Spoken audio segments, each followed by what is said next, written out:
Bien, on y reste encore un petit peu. Bismillah, Non. Inch'Allah, vous êtes là. Allez. Il y a le point 8. Oui. C'est ça. Oui, c'est ça. Donc, la question de la définition du soufi. Le soufi est celui qui atteint ses objectifs spirituels, sahib al-wusul, et l'initié, celui qui recherche les principes. Alors que celui qui se prétend soufi, le pseudo-soufi, s'occupe du superflu, al-fudul, à la place du wusul. Sahib al-wusul, sahib al-fudul. Quand le bien-aimé, subhanahu wa ta'ala, est satisfait, il découvre ce qui est voilé. Oui. الشيخ محمد زكي إبراهيم رضي الله عنه ينتقل إلى الكلام عن مفهوم الصوفي والمتصوف والمستصوف أو المتمصوف. يقول: ثم إن الصوفي هو صاحب الوصول، والمتصوف صاحب الأصول، والمتمصوف صاحب الفضول، وإذا رضي المحبوب كشف المحجوب. الصوفي صاحب جيكسيكليك. إذن هو يتكلم عن واصل، أي وصل إلى المعرفة بالله. وسالك صاحب الأصول هو السالك الذي يسير إلى الله أو يسير في طريق معرفة الله على الأصول، على أصول التصوف الصحيحة. Ça veut dire le mutasawwif, sahib al-usul, c'est lui qui va dans l'initiation, qui est initié selon les règles du usul, le tasawwuf, pour atteindre son but. C'est al-usul ila Allah pour Allah.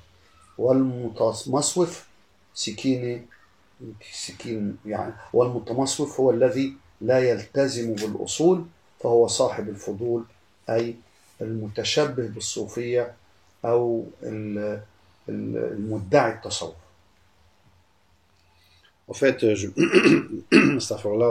aurait peut-être dû lire la phrase qui est juste avant, parce que le Cheikh Zaki Eddin et le Cheikh Abdul Wahid parlent de l'étymologie du mot tasawwuf et soufisme. Quand le Cheikh dit mon fils, dans la notion de tasawwuf est trop pure pour avoir une racine verbale de laquelle il dérive, car la similitude est la condition de la dérivation. Ça c'est un peu technique. Alors que les créatures tout entières sont contraires à la pureté originelle. Ils ne sont plutôt que troubles, sauf ce qui est fait pour Allah. Or, rien ne peut être dérivé de son contraire. نعم، كلام عالي. قبل هذا مولانا الشيخ محمد زكي إبراهيم يتكلم عن اشتقاق اسم التصوف. وده الحقيقة كلام فريد من نوعه، لأن العلماء تكلموا في اشتقاق اسم التصوف كثيرا يعني. هو يقول: يا ولدي، إذا قيل إن التصوف من الصفاء، إذا قيل ça c'est vraiment إذا قيل الشيخ محمد زكي إبراهيم c'est distingué. Ça n'existe pas chez les grands awliya de tasawwuf. Parce que normalement les grands ulama, ils ont parlé sur la dérivation des mots de tasawwuf, des termes de tasawwuf, dans la forme. Et ils ont parlé beaucoup. Cheikh Zarouk a dit, mais on peut dire que ce qui est plus proche de la vérité, c'est cinq écoles ou cinq avis. Le premier, ce qu'il a dit, le tasawwuf dérive des mots souf, de la souf, la laine. La deuxième, ils ont dit, ça dérive la laine de la neck. De la partie de la nuque. La partie de la nuque. Du mouton. Même elle dit pourquoi le premier de la souf, parce que الصوفي الصوفي كالصوفة المطروحة. Comme un morceau d'étoffe qui se répand. لا تدبير له مع المتفرد بالخلق والتدبير. Et qui n'a pas de volonté propre. ومن صوفة القفا أي للينها ونعومتها. qu'elle est douce. صوفة القفا. Elle est douce, لينة وناعمة. Et douce et souple. Souple et douce. Et الصوفي لين هين كهي. De la même manière. Puis il cite قول الله تعالى وعباد الرحمن الذين يمشون على الأرض هونا وإذا خاطبهم الجاهلون قالوا سلام. Troisième avis, elle a dit التصوف ça dérive de Safa. Safa, tout ce qui est la qualité. Non, Safa la qualité. Ou bien on peut dire Safa de la qualité. De pureté. Oui, de la qualité. La Safa de la pureté. De la purité. Le quatrième, on peut dire le quatrième. C'est pourquoi Cheikh el-Bousti, il a dit تخالف الناس أو تنازع الناس في الصوفية واختلفوا وظن البعض أنه مشتق من الصوف ولست أمنع هذا الاسم غيرفة صافى فصوفي حتى سمي الصوف. Donc il y a une partie de grands de Akab reconnaît que le tasawwuf vient ou dérive de Safa, de la pureté. Cinquième avis considérable, ce qu'il a adopté Cheikh Zarrouk, le mot soufi vient ou dérive de Ahl al-Suffa, le compagnon du prophète sallallahu Jean du Vent.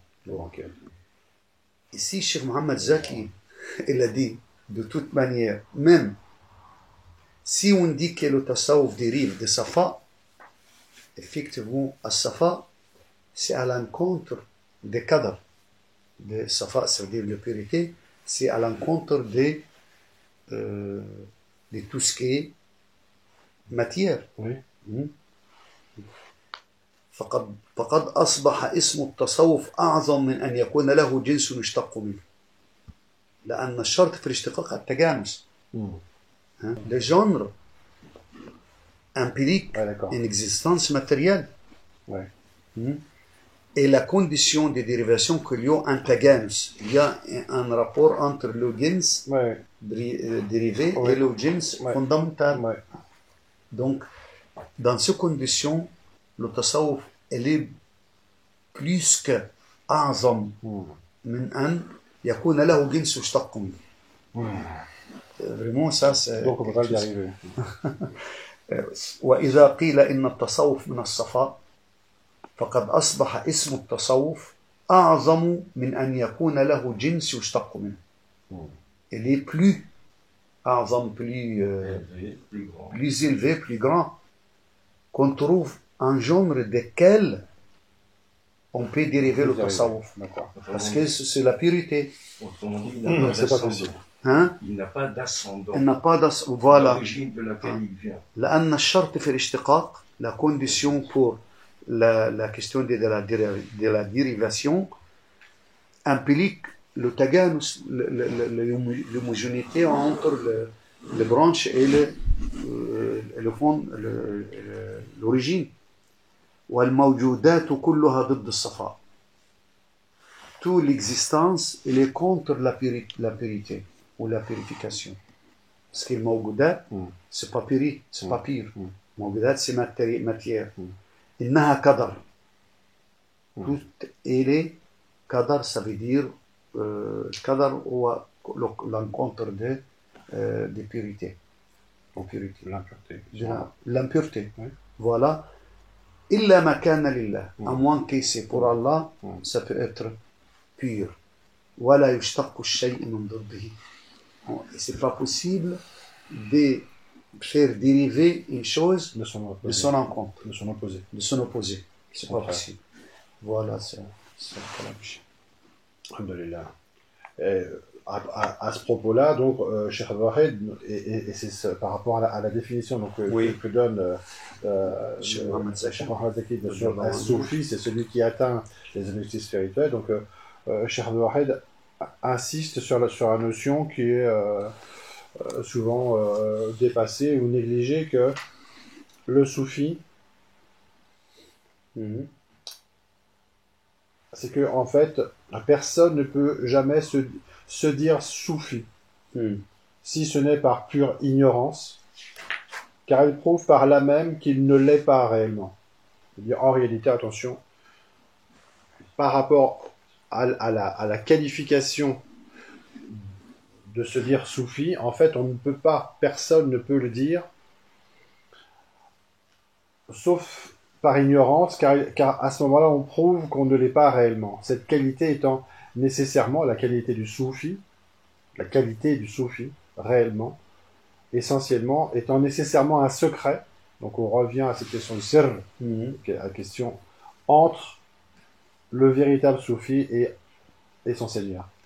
الشيخ الواحد يحيى يقول هنا Il insiste. في الحقيقة ويركز هنا على هذه النقطة، يقول في الحقيقة لا يمكن لأي صوفي حقيقي أن يدعي ويقول أنه صوفي، اللهم إلا إذا كان جاهلا بمعنى التصوف أو التصوف، لأن التصوف سر، وهذا السر لا يمكن الإباحة به إلا إذا كان جاهلا بمعنى التصوف. On peut seulement se dire mutasawwuf, terme qui s'applique à quiconque est entré dans la voie, dans la tariq, à quelque degré qu'il soit. Mais le soufi, au vrai sens de ce mot, est seulement celui qui a atteint le degré suprême. يمكن فقط أن نقول متصوف، أي أنه يسير وفقا لقواعد التصوف، لكن الصوفي أي الذي حقق معنى التصوف في نفسه بهذا السر لا يمكن أن يدعي ذلك. Et par rapport à, donc pour revenir au terme que donne le Cheikh, quelle heure est-il? Ouais, on a le temps. Par rapport au pseudo-soufi, c'est très curieux parce que c'est un néologisme du Cheikh, c'est le Cheikh. Mais c'est un néologisme qu'utilise aussi Cheikh Abdul Wahid. Il dit quant à la pseudo-initiation, donc il y a pseudo-soufi et la pseudo-initiation, il insiste beaucoup sur cette question-là, elle n'est rien de plus qu'une parodie pure et simple. Une parodie, c'est-à-dire une inversion, une caricature inversée, voilà, à rebours, ce qui revient à dire qu'elle n'est rien par elle-même, la pseudo-initiation. Même s'il y en a, en réalité, elle n'a pas de valeur, parce qu'elle est complètement une imitation complètement sans fondement. Qu'elle est vide de toute réalité profonde, ou si l'on veut, que sa valeur intrinsèque n'est ni positive, comme celle de l'initiation, ni négative, comme celle de la contre-initiation, c'est-à-dire, c'est une autre chose, c'est-à-dire les gens qui... Répétez, ça c'est... Donc il dit qu'en fait, la pseudo-initiation... Ils ont répété la phrase depuis le début, le pseudo-sophie, pour la pseudo-initiation n'est rien de plus qu'une parodie pure et simple. أما مدعي التصوف أو المتشبه بهم أو الصوفي المزور هو ليس له حقيقة معينة. Et là, on parle de quoi alors? On parle زي صاحب الفضول اللي سيدنا الشيخ محمد زكي تكلم عنه. De quoi on parle? Quand on parle de pseudo-initiation, on parle de tout ce qu'on voit, ce qu'il y avait il y a 100 ans, mais de tout ce qu'on voit 100 ans après, qui se présente comme des initiations. نتكلم عن المدعي هو نتكلم عما نراه في أزمنتنا، إذا كان هو يحذر منه منذ 100 سنة ولم يكن بهذا الحجم، نحن نتكلم الآن عن الادعاء أو المدعين وقد عم وطم الأمر في هذا الزمان. En fait, elles n'ont pas de valeur, elles ne valent rien. هو ليس له أي قيمة ولا أي وزن. Ce qui revient à dire qu'elle n'est rien par elle-même, qu'elle est vide de toute réalité profonde. وليس له قيمة في ذاته، هو فاضي فارغ من أي شيء. Ou si l'on veut que sa valeur propre, intrinsèque, n'est ni positive comme celle du tasawwuf, de l'initiation, ni négative comme celle de la contre-initiation. فقيمته في ذاته ليست إيجابية كما هو في بوزيتيف. Elle est ni positive comme ليست إيجابية كالتصوف كالسلوك في التصوف ouais, ولا سلبية نيجاتيف comme la زي contre-initiation. contre-initiation اللي هو السلوك السلوك إلى الخلف. الكونتر-initiation السلوك المضاد نعم للمعرفة بالله، ده سلوك شيطاني. نعم خاب واحدة كلمة الانيسياسيون الربور، يعني الراجع اللي هو السفلي للشيطان. يعني هو يقول ليس له حقيقة لا إيجابية كالسالك الصوفي ولا سلبية كالسالك والعياذ بالله كونتر-initiation اللي هو السالك ضد التصوف. ده له أيضا رياليتي اللي هي كونتر-initiation له حقيقة أو يعني له واقع خاص به، فده لا حصل لهذا ولا ذاك. On peut dire encore que les contrefaçons pseudo... Ça ne signifie pas que la contre-initiation elle est bien. Ah ben non, non. Non, ça veut dire يعني qu'il n'a pas une réalité en lui-même. يعني ليس يعني ذلك أن اللي هو صاحب السلوك المعاكس لأعلى أو لله أنه أفضل. لا، يعني أن هذا صاحب الفضول ملوش حقيقة لا إيجابية ولا سلبية، ليس له واقع لا إيجابي ولا سلبي. Il insiste quand même pour montrer que les contrefaçons traditionnelles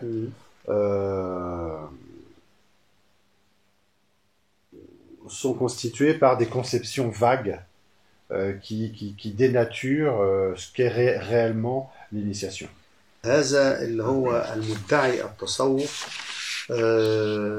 نجده يستند إلى عناصر غامضة ليس لها وجود حقيقي، ولكن هذا الغموض يؤدي لمن يسلك هذا الطريق إلى انحرافات بأصحابها تودي لأشياء سلبية للغاية. On va s'arrêter là, Inch'Allah, parce qu'on pourra terminer rapidement la fois prochaine, Inch'Allah. Inch'Allah, barakallah fik Muhammad. والله أعلم والله نسأل الله. وصلى اللهم وسلم وبارك على سيدنا محمد وعلى آله وصحبه وسلم.